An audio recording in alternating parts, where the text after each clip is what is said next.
Today, I want to talk about what I call the 7 mentors. And these are mentors on your small business journey. I will say that some of these people can actually be really helpful to large prime businesses. And I'll mention how at the end. But the 7 mentors, I also call them your board of advisors. They can be your informal board of advisors.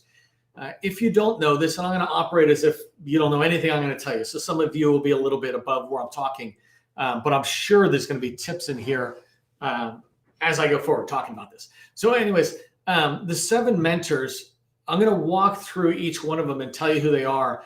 And they progress from where your maturity model is. So maturity of a business is just as we grow it. If we're just starting it, we're at the early maturity level.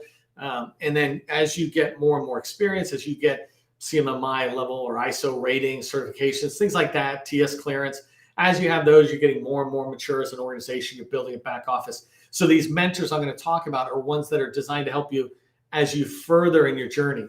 So the first one, and by the way, no matter where you're at in your journey, and I can tell you, even if you're a large small business, you can do all of these. And for a large prime, you can do 6 out of the 7 that I'm going to say.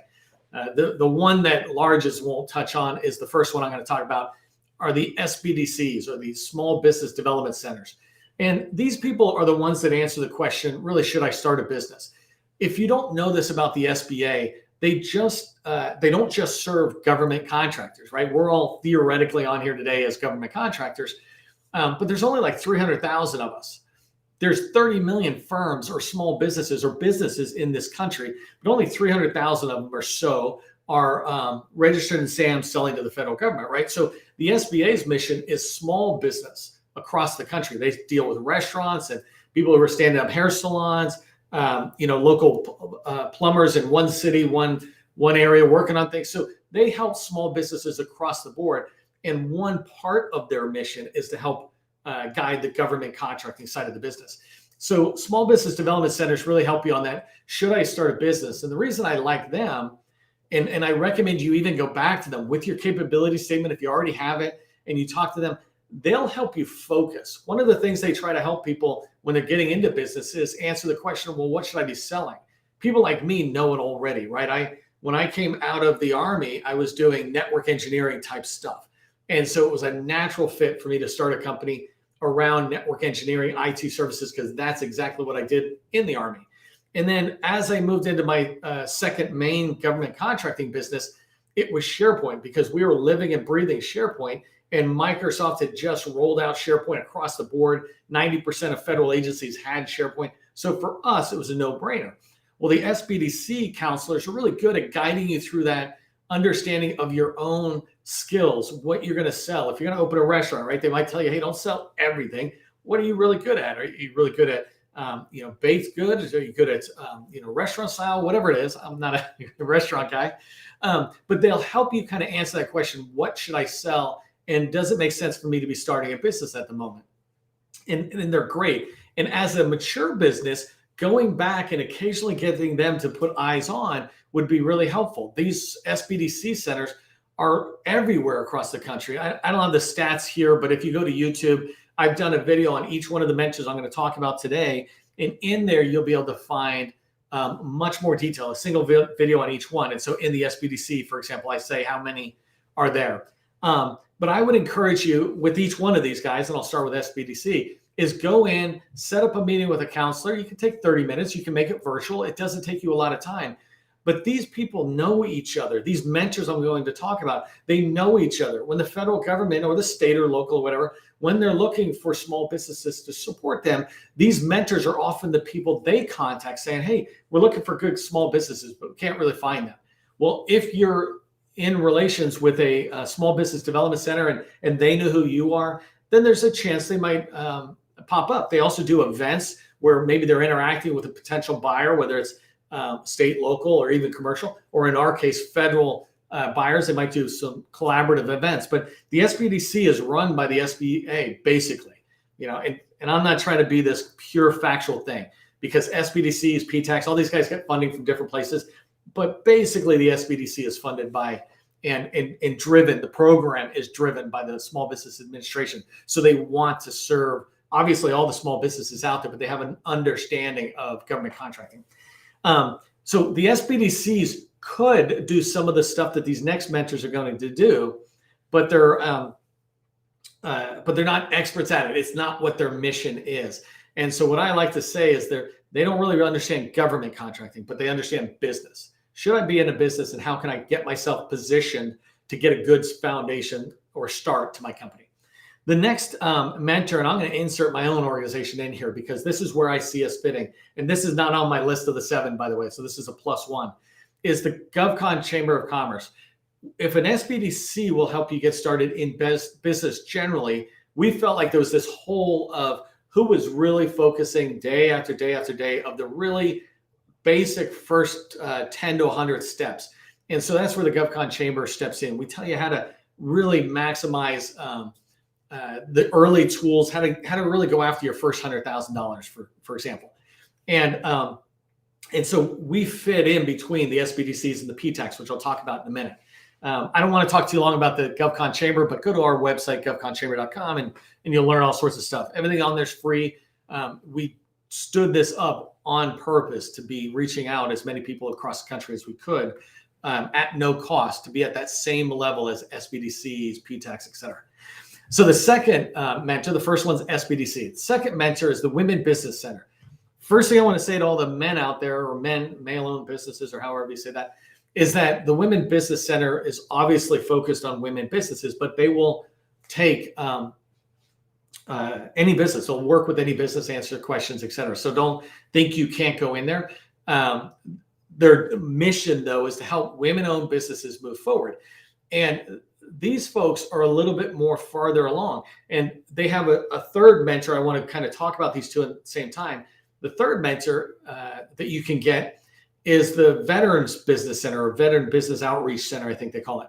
And the Veteran Business Outreach Center and the Women Business Centers, they're about starting business. They give you aids to starting business. They, if you want to go in for training, they'll talk about that. Introductions, they'll talk to you about financing or some of the stuff.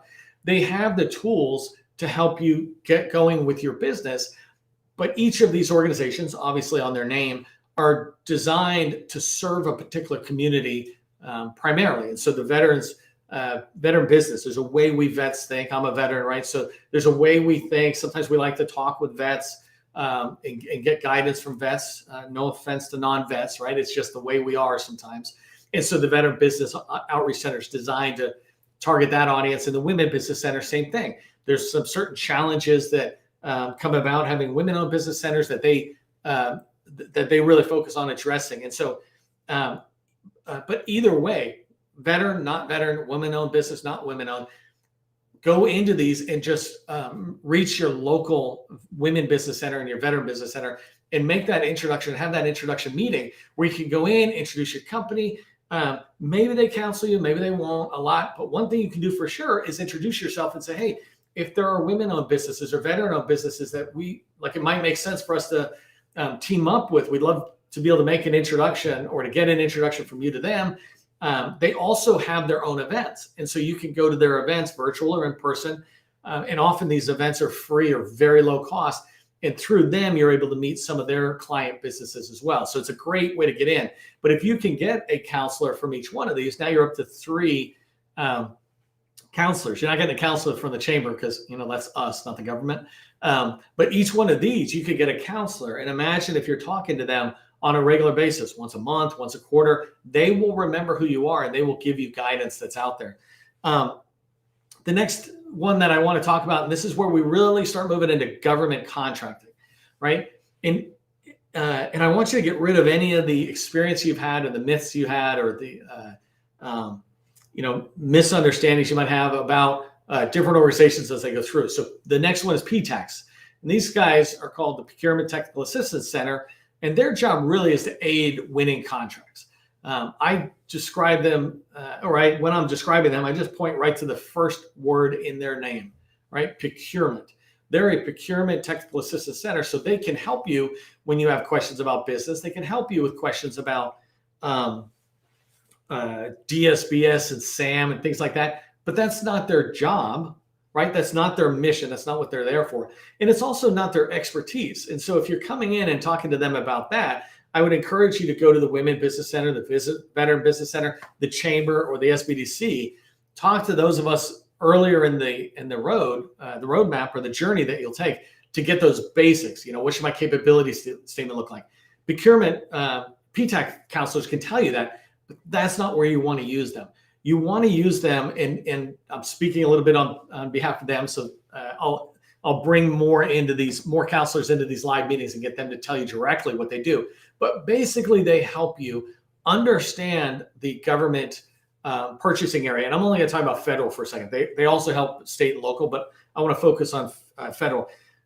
They help you understand the procurements that are out there, how to maybe do market research, how to understand about opportunities that are out there. But they also know people. They know the buyers. Buyers come to the PTACs. They interact constantly on different events, or just making sure that when the government is doing some market research, that they're using the PTACs as a local resource to perhaps provide them guidance on how to reach small businesses, et cetera. They also help with proposal writing. And I don't mean they're going to write it for you, but they'll help you look at opportunities and decide whether they're a fit for you based on, remember, that core competency. When you really know what you sell, it's easy for them to provide guidance. They'll provide maybe some suggestions on how to look at an opportunity that's coming out and prepare yourself to write a response to it. And then they might even give you a review of a proposal response. Two things about that, right? It's not a given that they'll do that, but they can do that. And the other thing, more importantly, is you need to give them a much longer run rate. And this means having an established relationship with your PTAC counselor. At this point, if you're in the federal contracting space, you should have a relationship with a PTAC counselor, right? They're not hurting for clients and getting them in, but you should be rushing to get in there, because they will help you grow your company by giving you the advice you need. I remember Anna Ehrman a long time ago. She's at the State Department now supporting their small business needs, but she was in the Virginia PTAC area. And one piece of advice she gave, I'll never forget, is when PTACs or small business professionals, whoever, give you advice, follow it. And when you have a regular relationship with a PTAC counselor, if you meet with them and they give you advice, do it. And when you do it, they will begin to see you in a higher and higher light, and they will want to see you succeed at some point, not immediately. At some point, they will almost be proactively trying to help you. And that's how any of us are. Any of us who want to help you. If you do what we say, that follow our advice, then you're going to see us wanting to go champion your company. And so that's a really important thing. So PTACs, all you have to do is try to schedule an appointment. I'm going to bring a couple of PTAC folks in to do live joint meetings. I've done a ton of interviews in the past with PTAC, so you can go watch them. But I want to do some 2022 fresh stuff. But one of the things to keep in mind about PTACs is that they generally work best when your company is already making money, right? And you're already moving forward. PTACs are not best at helping you get subcontracted with smalls. They're best at helping you get contracts with agencies, frankly. That's the procurement side. So that's why they want you to be more experienced, more mature as a business, so that when they are helping you, they'll help you succeed. The Women Business Center, Veteran Business Center, a lot of other people we'll talk about, they can help you get in with small businesses, or frankly, you could just pick up the phone and call small businesses yourself and get experience. If you didn't watch my video a few days ago about the 3 ways to make money, go watch that, because if you're not making money already in the federal space, first place to start is small businesses. Subcontract under a small business for 3 years is what I say. One last thing that's an interesting thing about PTACs, and I'd be curious on the PTACs out there, if you can give me some guidance on it, is that PTACs also help larges. So if you're a large business, reach out to a PTAC. You'd be amazed at how they can help. Like, there's some PTACs that are tied very closely to military bases, or like in Maryland and Virginia, they're very close to the civilian agencies as well. But they might be able to help you reach out to agencies a little bit, but they can certainly help you as you're trying to find qualified small businesses to support you. They work with them all the time.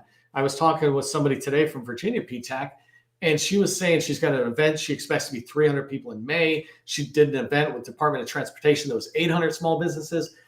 The PTACs can help the largest find the small. So consider that. But if you're a small, make sure you reach out to these people, develop a relationship. You want to establish it and then get in there on a regular basis, building the relationship. And a reminder, the best way to build that relationship is do what they say, follow their advice. So SBDCs, Women Business Center, Veteran Business Center, PTACs. The next one is the small business professionals. So now I'm getting into people who are much more tied to specific opportunities. So the next three are all SBA related folks, but they're unique roles. And so I define them differently as mentors. Small business professionals are in every agency, and many of them go down to the lowest commands. And so like in the VA, they have 150 or so hospitals. Every 6 hospitals, it makes a network, and they tend to have a small business professional representing those 6 or 8 hospitals.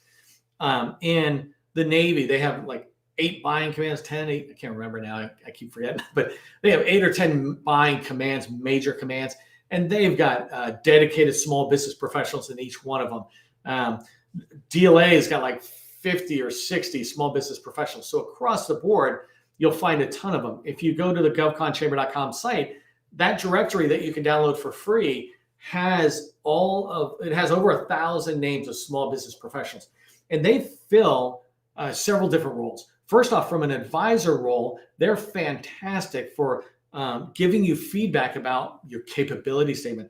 Hey, can you take a look at my capability statement and tell me, is it written in a way that you and your peers within your agency would recognize, or do I need to make changes to it? So an example might be is that if you're speaking to the Navy, maybe you don't have airplanes on your thing, right? Or if you're speaking to the Air Force, don't have boats on there, or ships, or whatever they're called, right?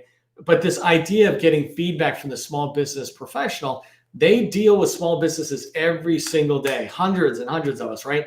And they work with the buyers, the actual buyers with the need within their agency. They are part of that process that goes forward. And so being able to work with the small business professional allows you to get feedback on, is your marketing material communicating your company's core competencies, skills, et cetera, in a way that will be received by the agency. They are also a fantastic resource for getting introductions within an agency. If you're trying to sit there and get to the director of IT or facilities, et cetera, well, you can meet with the small business professional, talk with them about what you do, help them understand what you do. And by having a specific ask, I'm trying to meet, Paul, he's in charge of cloud. It's like, okay, they can either make the introduction or they can tell you what's needed before the introduction's made, but they can be that liaison. That's part of their role, is to help government buyers be able to get access to more industry folks. And so small business professionals make that happen. And also to help industry get access to the program office folks so that we can learn more about their goals, challenges, et cetera. These people, same thing. You should be setting up a monthly or every few month kind of interaction. When I work with customers and I talk about the small business professionals, I tell them you should be talking to these people or touching them, every single month, once a month at least, so you're visible. Now, it doesn't mean that you have to call them every time, but one time you might call them and get on for a specific reason, whatever it is, and that's not the purpose of this live session. But the other is you could be following them on LinkedIn. They have events. You can follow that. Hey, thanks. That was a great event. Whatever it is, you can engage them. That's what it's called in a marketing standpoint. And when you want to keep these relationships going, you're engaging them. And so small business professionals for sure should be folks you're talking to at least once a month. So you're in their eyes every time. And they know that you're serious about selling to their organization, or more importantly, supporting their agency's mission. So there's a ton of those out there. If you're not focused on sales, let me just give you this tip, is make sure you tighten up your focus to one agency like Navy or Air Force or CDC or something, and drive in there first. Really get to know them before you start expanding. Don't spam all the small business professionals. Really figure out why you want to talk to one and then reach out. But these people are fantastic resources when you find a good one. So the next one is small business administration that has somebody called a business opportunity specialist. A lot of people think these folks who are at the, I think, district or regional office, I keep forgetting, but they're all around the country, and they think they're focused on 8A only. They're not. They are there to help 8As and guide the business development aspects of the 8A program and the 8A participants, but they're also there to help you with any need that you have. So if you want to reach out and talk to them about, look, I'm trying to get into Tinker Air Force Base, I think it's Oklahoma, you can reach out to the local business opportunity specialist and ask them for their help. And by being visible to this person, you could get access to Tinker Air Force Base and begin to move yourself in. These mentors are really helpful for getting into an agency you're having problems getting into, because they know the government buyers, they know the contracting officers. The contracting officers have to come to these folks to be able to make sure if they're going to push something full and open that they're justifying it. And this brings me to the last mentor, which are the SBA's PCRs. These are procurement center representatives. And procurement center representatives, they have a huge, massive job, and there's just not nearly enough of them to do it. But one thing is consistent about it is they're very willing to help, right? You can't be bugging them every day, but building a relationship with them, these are more like once a quarter you would talk with them once you establish your relationship. But these people are assigned agencies, and they too are approving opportunities that are going to be chosen to go out to full and open or whatever. And so that's one way to pay attention, is you want them to know what you do, so that something comes across their table for what you sell and the government is saying, hey, I want to go full and open. They'll remember you and say, oh, no, these guys can do it. And remember, PCRs, from my perspective, are your 3 or 5 years of experience. You've got a good amount of experience. They're not really helpful to people who are just getting in. They could be, they're nice people, but the role of a PCR is not designed to help people who are brand new, right? That's earlier in the process. The other reason that these guys are great, and it's the same as the small business professional and the business opportunity specialist, is that the SBAs are very aware of contracting officers and even buyers, like at the program office level, and they perhaps can make introductions or let you know about events going on, et cetera. So you want to pay attention to that. By the way, correction, I don't know if I said that small business pros, if I linked them in with the SBA, but they're not. They're agency funded, agency personnel in there. It's one of the reasons they know folks in there so well. So anyways, we're wrapping really tight on time. I didn't realize how fast this would go through, but I do want to give you kind of an action item, right? Here's what I would do if I was advising any one of you out there in the GovCon space, federal government space, is I would take your capability statement and make sure it's good for you today. You don't have to rework it or anything. Then I would identify the local small business development center, women business center, veteran business center, PTAC, small business BOS is what we call them, business opportunity specialist, and the PCR. And you can find these names again on my YouTube channel. Just type in fact, if you type into Google 7 mentors government contracting, I should come up. But when you identify your local, reach out to them and ask for a 30-minute introduction meeting. Right. And sometimes you'll find that the small business center, women business center, maybe even the PTAC and the VBOC are all wrapped together, because some groups are like that, where they work much more entwined. So reach out to each one of these people today, tomorrow at the latest, right? There's no reason you should go before the end of this week of identifying these people and ask if you can schedule an introduction meeting. And in that introduction meeting, introduce your company the way you normally do. But ask them for feedback. What could I do to improve my capability statement? And if you do this one thing, not only are you starting to establish a relationship with these 7 informal board of advisor mentors, but you'll also get feedback. These people they love to give feedback, especially if the feedback is followed. They'll want to give you more feedback, because they, you know what it's like. If you give somebody a suggestion and they don't follow it, at some point you start wondering whether they really want your feedback. And so I recommend you reach out to these folks and introduce yourself, get a relationship started.